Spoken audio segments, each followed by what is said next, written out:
Welcome to the point. దేశీయ IT సేవల దిగ్గజం ఇన్ఫోసిస్ ఉద్యోగులను ఆఫీసులకు రప్పించడానికి మరో ఎత్తు వేసినట్టుగా తెలుస్తోంది. ఇంజనీరింగ్, ఇంటర్నెట్ ఆఫ్ థింగ్స్ ప్రాజెక్టుల్లో పనిచేసే ఉద్యోగులకు ఇన్ పర్సన్ కొలాబ్ వీక్స్ను అమలు చేస్తోంది. తమకు కేటాయించిన వారాల్లో ఉద్యోగులు వారి సంబంధిత క్యాంపస్లలో హాజరు కావాలి. ఆఫీస్ నుంచి పనిచేయాల్సిన ఆవశ్యకతను తెలియజేస్తూ ప్రతి 3 నెలలకు ఒకసారి ఉద్యోగులకు నిర్దిష్ట వారాలను నిర్దేశిస్తుంది.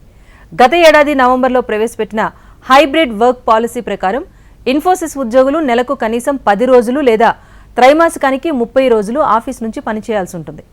ఈ హైబ్రిడ్ వర్క్ అప్రోచ్ ద్వారా టీమ్ వర్క్, ప్రొడక్టివిటీ పెంచేందుకు కూడా ఇన్ఫోసిస్ లక్ష్యంగా పెట్టుకుంది.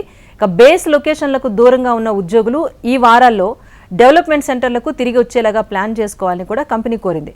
సో కొలాబ్ వీక్స్లో పాల్గొనే ఉద్యోగుల ఖచ్చితమైన సంఖ్య ఇంకా నిర్ణయించలేదని, ప్రతి 3 నెలలకు ఒకసారి కనీసం 6 వారాలు ఆఫీస్ నుంచి పనిచేయాల్సి ఉంటుందని కంపెనీ పేర్కొంది. అయితే ఈ విధానాన్ని ఈ త్రైమాసికం నుంచి అమలు చేస్తున్నట్టుగా సమాచారం. ఈ నిర్దేశిత వారాల్లో ఆఫీస్ నుంచి పనిచేసే ఉద్యోగులకు వారికి అనువైన రోజులను ఎంచుకోవటంలో మాత్రం సౌలభ్యాన్ని కంపెనీ కల్పిస్తోంది. 10 రోజుల వర్క్ ఫ్రమ్ ఆఫీస్ నిబంధనపైన మిశ్రమ స్పందన వచ్చినప్పటికీ క్యాంపస్ హాజరును పెంచాలని కూడా ఇన్ఫోసిస్ పేర్కొంది.